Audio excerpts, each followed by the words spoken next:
당신이 세례를 받았더라도 진짜로 거듭나지 않았다는 증거. 교회에 다니고 심지어 사역까지 해도 여전히 예수님께 진정으로 알려진 사람이 아닐 수 있다는 사실을 아셨나요? 성경은 우리에게 경고합니다. 고린도후서 13장 5절, 너희가 믿음 안에 있는지 너희 자신을 시험하고 확증하라. 앞으로 몇 분 안에 성경이 말하는 7가지 징후를 통해 당신이 진짜로 구원받았는지 아니면 단순히 종교 활동만 하고 있는지를 보여드리겠습니다. 어떤 것은 충격적일 것이고 어떤 것은 마음을 찌를 것입니다. 하지만 모든 것이 당신의 영원한 운명을 바꿀 수 있습니다. 혹시 스스로에게 나는 정말 구원받았을까? 라고 물어본 적이 있나요? 이 영상이 성경적 답을 드릴 겁니다. 만약 하나님과 멀어진 느낌이 들었지만 이유를 몰랐다면 지금 곧 알게 될 것입니다. 하지만 제가 부탁드리고 싶은 게 있습니다. 끝까지 보세요. 중간에 넘기거나 나가지 마세요. 당신의 영혼은 이 몇 분보다 훨씬 값집니다.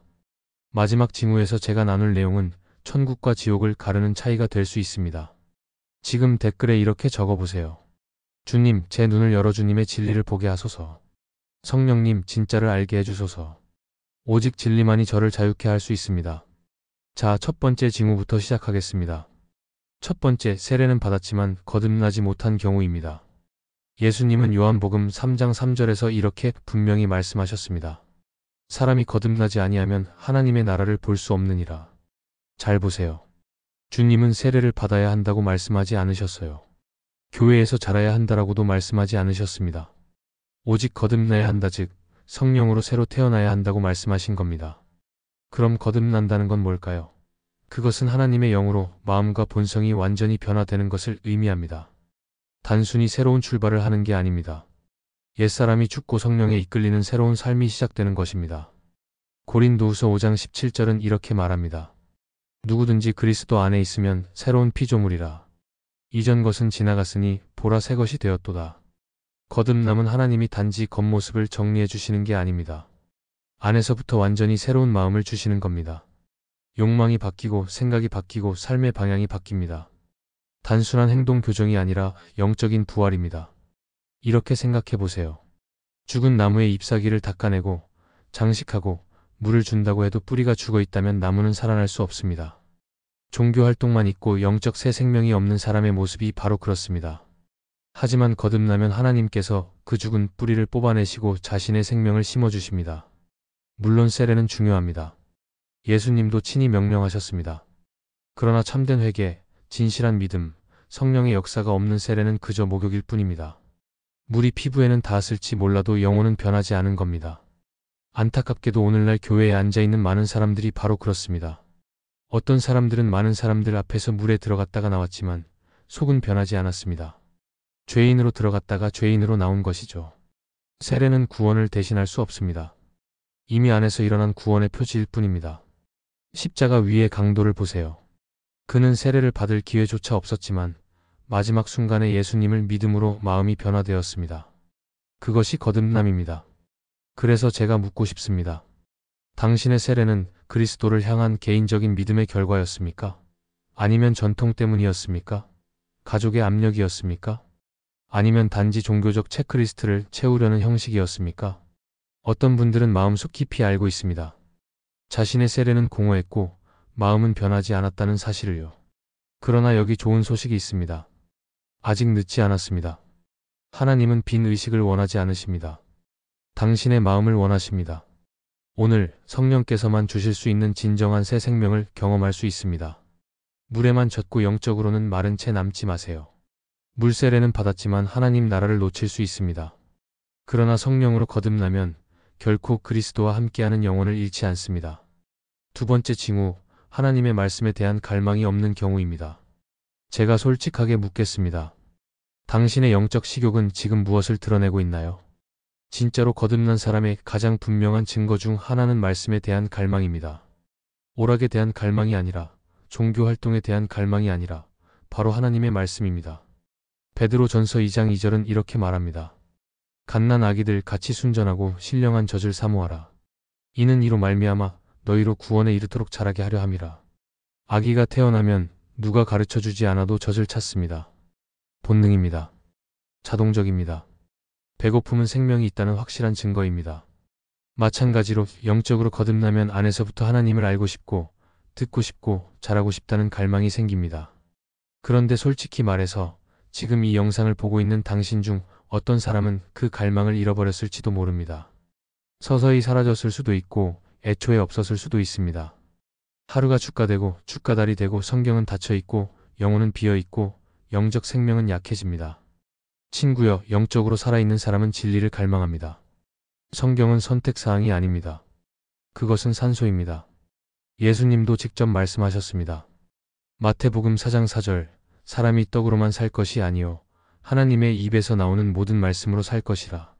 풀어서 말하자면 몸이 음식 없이는 살 수 없듯 영혼도 말씀 없이는 살 수 없습니다. 며칠씩 밥을 굶지 않으면서도 많은 성도들이 몇 주, 몇 달 동안 성경을 열지 않습니다. 그러고는 왜 메마르고 하나님과 멀어지고 영적으로 단절된 느낌이 드는지 의아해합니다. 하지만 잘 들으세요. 이것은 죄책감을 주려는 것이 아닙니다. 성장을 위한 것입니다. 하나님은 당신을 부끄럽게 하려는 게 아니라 다시 깨우고 싶으신 겁니다. 말씀에 대한 갈망은 다시 돌아올 수 있습니다. 말씀을 향한 당신의 열망은 다시 불타오를 수 있습니다. 여러분이 해야 할 건 단순합니다. 이렇게 기도하는 거예요. 주님, 제 안에 말씀을 향한 갈망을 다시 불러일으켜 주소서. 진리를 향한 새로운 사모함을 주소서. 그래서 제가 솔직히 묻겠습니다. 지금 당신은 영혼을 먹이고 있습니까? 아니면 굶기고 있습니까? 성령께서 진짜로 당신 안에 거하신다면 그 말씀은 책꽂이에 먼지 쌓이도록 두지 않습니다. 그것은 당신의 생명줄이 되고 날마다 필요한 양식이 되며 영혼이 살아가는 산소가 됩니다. 세 번째 징후, 죄에 대해 아무런 변화도 아무런 가책도 없는 경우입니다. 이 문제에 대해 성경은 결코 애매하게 말하지 않습니다. 요한일서 3장 6절은 이렇게 말합니다. 그 안에 거하는 자마다 범죄하지 아니하나니 범죄하는 자마다 그를 보지도 못하였고 알지도 못하였느니라. 제가 분명히 말씀드립니다. 이건 제 생각이 아니라 하나님의 진리입니다. 만약 거짓말을 하고 험담을 하고 속이고 음행을 하고 용서하지 못하고 이중적인 삶을 살면서도 전혀 찔림이 없고 불편함이 없고 죄 때문에 애통하지 않는다면 성경은 이렇게 말합니다. 당신은 하나님을 모른다고. 진짜 구원은 죄와 타협하지 않습니다. 죄와의 동맹을 끊습니다. 성령께서 당신 안에 들어오시는 이유는 단지 겉모습을 꾸미려는 게 아닙니다. 성령은 당신의 마음을 다스리시고 본성을 변화시키며 죄를 정면으로 직면시키고 하나님을 거스르는 것을 깨끗하게 하십니다. 그런데 비극은 이것입니다. 어떤 사람들은 스스로를 속입니다. 나는 은혜 아래 있으니 괜찮아. 잘 들으세요. 은혜는 죄를 마음대로 지으라는 허가증이 아닙니다. 은혜는 당신을 묶었던 사슬에서 벗어날 수 있는 능력입니다. 성경은 요한일서 3장 9절에서 모든 혼동을 없애줍니다. 하나님께로부터 난 자마다 죄를 짓지 아니하나니 이는 하나님의 씨가 그의 속에 거하며 그도 범죄하지 못하는 것은 하나님께로부터 났음이라. 다시 잘 들으세요. 하나님의 영이 당신 안에 거하신다면 죄는 더 이상 안전한 피난처가 될 수 없습니다. 쓰러질 수는 있지만 그대로 머무르지 않습니다. 넘어질 수는 있지만 반역 속에서 편안함을 느끼지는 못합니다. 분명히 말씀드리지만 여기서 말하는 건 완벽이 아닙니다. 성장과 진행입니다. 진짜 믿는 사람은 죄와 평화롭게 살지 않습니다. 죄와 싸웁니다. 쓰러지지만 다시 일어섭니다. 힘겨워하지만 묶여있기를 거부합니다. 그들 안에 성령이 그들을 그냥 내버려 두지 않기 때문입니다. 만약 죄 가운데 살면서 아무것도 느끼지 못한다면 그것은 구원이 아니라 자기 기만입니다. 진짜 신자는 죄와 씨름합니다. 죄 속에서 안주하지 않습니다. 우리는 하나님께서 미워하시는 것을 미워합니다. 잘하기 위해 싸웁니다. 비틀거릴 수는 있어도 성령께서 계속 우리를 거룩함으로 끌어올리십니다. 자, 계속하기 전에 만약 이 메시지가 지금 당신 마음을 두드리고 있다면 잠시 시간을 내서 이 영상을 좋아요 눌러주세요. 그리고 아직 구독하지 않았다면 구독 버튼을 누르세요. 단순한 행동 하나가 더 많은 사람들이 이 메시지를 보고 하나님의 진리로 힘을 얻는 데 도움이 됩니다. 자, 이제 네 번째 징후로 넘어가겠습니다. 네 번째 징후, 성령의 내적 증거가 없는 경우입니다. 당신이 진짜로 하나님께 속해 있다는 가장 확실한 증거 중 하나는 바로 성령의 내적 증거입니다. 성경은 로마서 8장 16절에서 분명히 말합니다. 성령이 친히 우리의 영과 더불어 우리가 하나님의 자녀인 것을 증언하시나니. 다시 말해 참된 구원은 겉모습이 아니라 내적인 실제입니다. 거듭나면 성령은 주일 예배 시간에만 잠깐 찾아오시는 분이 아닙니다. 당신 안에 영원히 거하십니다. 그리고 성령은 결코 침묵하지 않으십니다. 당신이 멀어질 때 찔림을 주십니다. 죄를 직면하게 하십니다. 그리스도 안에서의 당신의 정체성을 상기시킵니다. 그분의 음성은 계속해서 더 깊이 부르시고 타협에서 끌어내시고 안에서부터 당신을 변화시킵니다. 그런데 솔직히 말해보세요. 어떤 분들은 성령님의 음성을 한 번도 경험하지 못했습니다. 그의 책망도 인도하심도 죄에 대한 찔림도 느껴본 적이 없습니다. 반역에서 벗어나도록 이끄시는 임재를 경험해 본 적도 없습니다. 사랑으로 말씀드립니다. 이것은 작은 문제가 아닙니다. 당신의 구원을 다시 점검해야 할 아주 큰 이유입니다. 로마서 8장 9절은 이렇게 혼동을 없애줍니다. 누구든지 그리스도의 영이 없으면 그리스도의 사람이 아니라. 다시 잘 들으세요. 성령께서 진짜로 당신 안에 거하신다면 그분의 임재를 느끼게 됩니다. 그분의 찔림을 경험하게 됩니다. 그분의 인도하심을 듣게 됩니다. 반역 속에서 편안히 살면서도 그리스도께 속했다고 주장할 수는 없습니다. 분명히 말씀드리자면 내적 증거가 없고 죄에 대한 찔림도 없고 책망도 없고 이를 향한 소망도 없다면 성경은 말합니다. 무시하지 말라고. 성령은 단지 기분 좋게 해주기 위해 계신 게 아닙니다. 우리를 거룩하게 하기 위해 계십니다. 위로하실 때도 있지만 죄를 직면시키기도 하십니다. 만약 그 임재가 없다면 지금이 바로 당신의 마음을 진지하게 살펴볼 때입니다. 다시 한번 로마서 8장 9절을 기억하세요. 누구든지 그리스도의 영이 없으면 그리스도의 사람이 아니라. 하나님께 속한 가장 큰 증거는 교회 출석이 아니라 내 안에 들려오는 성령의 음성입니다. 그 음성을 들을 수 없다면 지금이야말로 하나님 앞에 진실해져야 할 때입니다. 다섯 번째 징후, 영적인 열매가 없는 경우입니다. 진짜 구원의 가장 확실한 증거 중 하나는 영적인 열매입니다. 교회 출석이 아닙니다. 종교적인 말투도 아닙니다. 내면에서 흘러나오는 눈에 보이는 변화입니다. 예수님은 마태복음 7장 16절에서 분명히 말씀하셨습니다. 그들의 열매로 그들을 알리라. 열매는 선택사항이 아닙니다. 그것은 증거입니다. 구원과 변화는 분리될 수 없습니다. 말은 그럴듯하게 할 수 있고 사역도 할 수 있고 성경 구절도 외울 수 있습니다. 그러나 삶의 열매가 없다면 예수님은 말씀하십니다. 그 믿음은 거짓이라고. 그렇다면 열매가 무엇일까요? 성경은 갈라디아서 5장 2223절에서 이렇게 정의합니다. 오직 성령의 열매는 사랑과 희락과 화평과 오래 참음과 자비와 양선과 충성과 온유와 절제니. 잘 들으세요. 이건 억지로 꾸밀 수 있는 성품이 아닙니다. 의지력으로 만들어낼 수 있는 게 아닙니다. 참된 영적 열매는 성령께서 당신 안에 살아계실 때 자연스럽게 맺히는 결과입니다. 사과나무가 애써 노력하지 않아도 사과를 맺든 말입니다. 간단한 진리는 이것입니다. 나무는 그 열매로 알 수 있고 열매는 뿌리를 드러냅니다.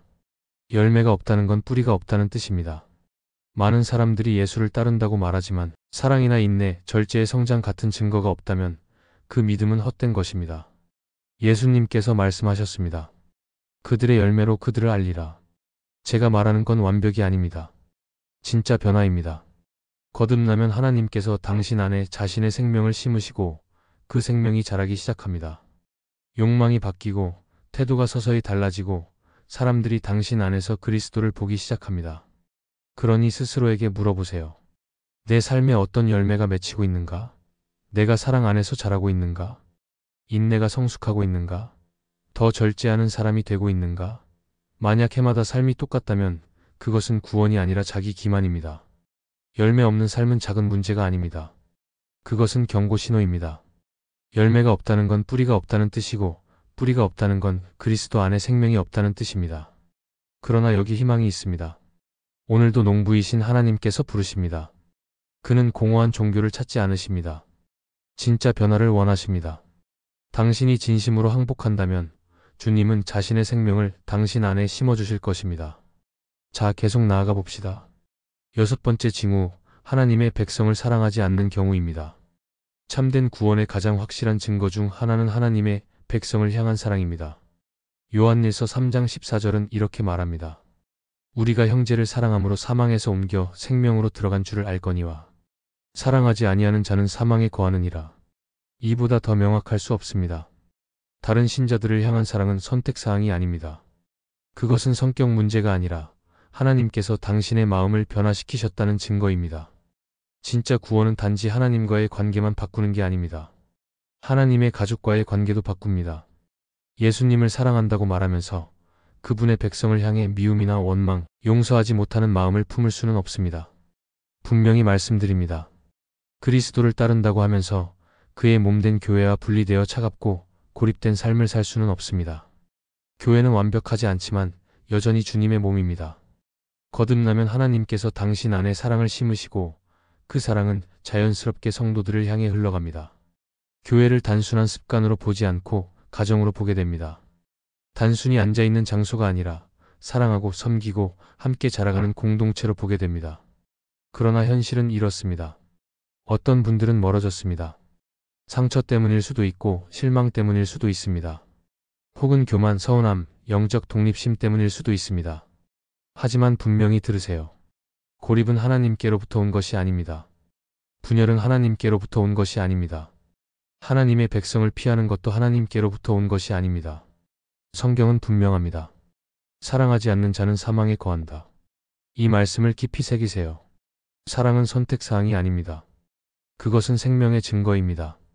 그러니 스스로에게 솔직히 물어보세요. 나는 하나님의 백성을 사랑하는가? 아니면 원망과 질투, 상처 때문에 마음이 굳어져 있는가? 내가 연결되어 있는가? 끊어져 있는가? 참여하고 있는가? 고립되어 있는가? 성도들을 향한 사랑이 없는 것은 단순한 결점이 아닙니다.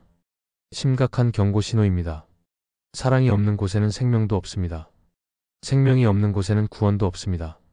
7번째 징후, 예수님께서 다시 오신다는 사실을 무시하고 사는 경우입니다. 이것이 마지막 진리입니다.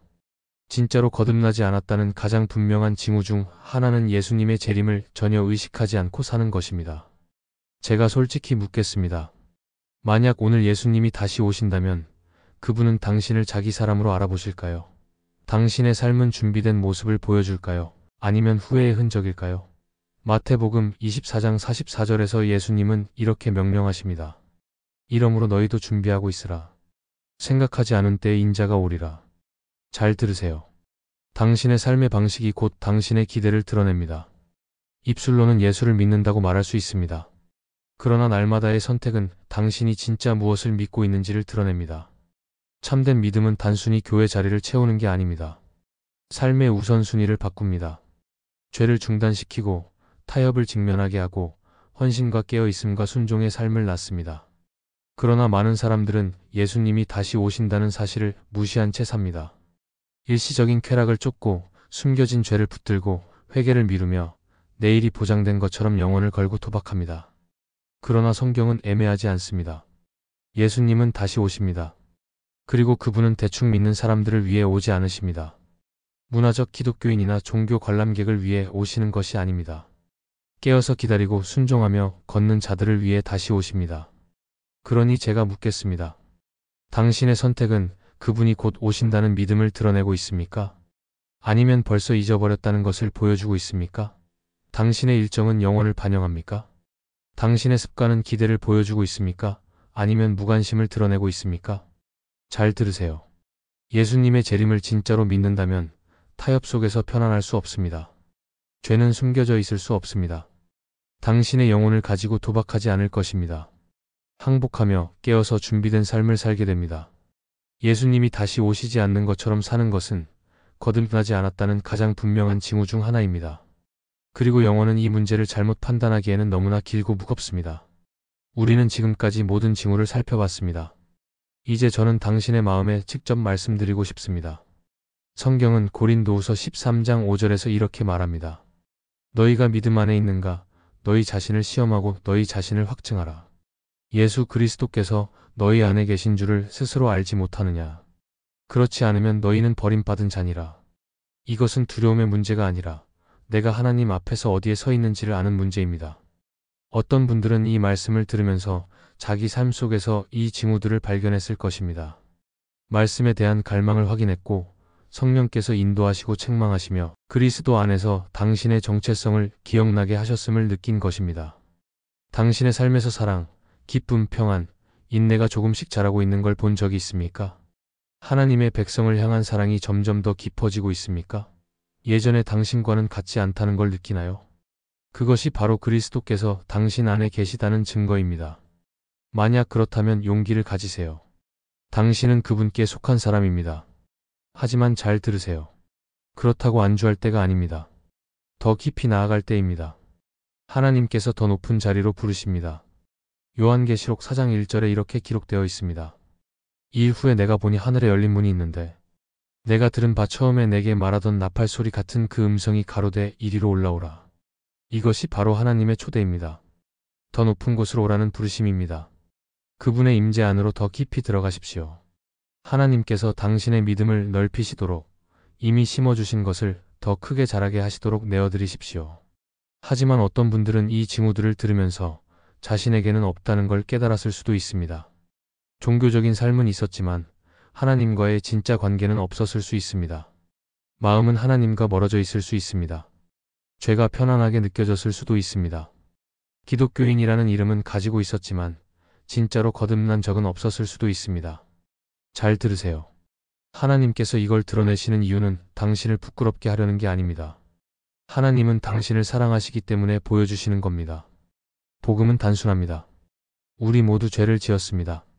우리 모두 하나님의 영광에 이르지 못했습니다. 그러나 하나님의 아들이신 예수님께서 이 땅에 오셔서 완전한 삶을 사셨고 우리의 죄를 대신해 십자가에서 죽으셨으며 다시 살아나셨습니다. 그분의 피는 당신의 용서를 위한 값을 치르셨습니다. 그분의 부활은 당신의 구원을 위한 길을 여셨습니다. 이건 노력해서 얻는 게 아닙니다. 단순히 믿고 항복하는 것입니다. 요한복음 3장 16절은 이렇게 말합니다. 하나님이 세상을 이처럼 사랑하사 독생자를 주셨으니 이는 저를 믿는 자마다 멸망하지 않고 영생을 얻게 하려 하심이라. 그리고 로마서 10장 9절은 이렇게 선포합니다. 내가 만일 내 입으로 예수를 주라 시인하며 또 하나님께서 그를 죽은 자 가운데서 살리신 것을 내 마음에 믿으면 구원을 받으리라. 그래서 제가 직접 묻겠습니다. 혹시 당신의 마음이 하나님과 멀어져 있습니까? 종교 생활은 했지만 진짜로 하나님께 항복하지 않았습니까? 거기 머물러 있지 마세요. 영혼을 두고 도박하지 마세요. 오늘이 당신의 새로운 시작이 되게 하십시오. 저와 함께 기도하시되 공허한 말이 아니라 마음 깊은 곳에서 진정으로 고백하십시오. 주 예수님, 제가 필요합니다. 저는 제 자신을 위해 살았습니다. 종교를 위해 살았습니다. 그러나 오늘 저는 항복합니다. 주님이 제 죄를 위해 죽으셨음을 믿습니다. 주님이 다시 살아나셨음을 믿습니다. 주님이 곧 제 주님이심을 믿습니다. 저를 용서해 주시고 새롭게 해주소서. 성령으로 제 안을 채워주소서. 제 변명과 교만과 죄를 내려놓고 제 삶 전부를 다해 주님을 따르기로 선택합니다. 오늘 저는 주님의 것입니다. 저는 예수님의 이름으로 거듭났음을 믿습니다. 아멘. 방금 이 기도를 드린 분은 믿음으로 이 순간을 기억하세요. 댓글에 당당히 이렇게 적어보세요. 주님, 제 영혼을 구원해 주셔서 감사합니다. 그리고 이미 예수님의 변화를 경험한 분들이 있다면 지금 다른 사람들을 격려해 주세요. 댓글에 예수님께서 내 삶을 어떻게 바꾸셨는지를 적어보세요. 당신의 간증이 오늘 누군가의 마음을 구원으로 이끄는 도구가 될지도 모릅니다. 하지만 잘 들으세요. 구원은 끝이 아니라 시작입니다. 그것은 새로운 성령 충만한 삶의 출발점입니다. 오늘이 첫 걸음이든 이미 수년간 예수님을 따라온 사람이든 하나님은 여전히 당신을 더 높이 부르십니다. 안주하지 마세요. 더 깊이 나아가세요. 하나님을 더 갈망하세요. 이 메시지가 당신의 영혼을 흔들었다면 지금 잠시 시간을 내어 이 영상을 좋아요 누르고 채널을 구독하고 누군가에게 꼭 공유하세요. 그 순종이 누군가의 삶을 바꾸는 계기가 될지도 모릅니다.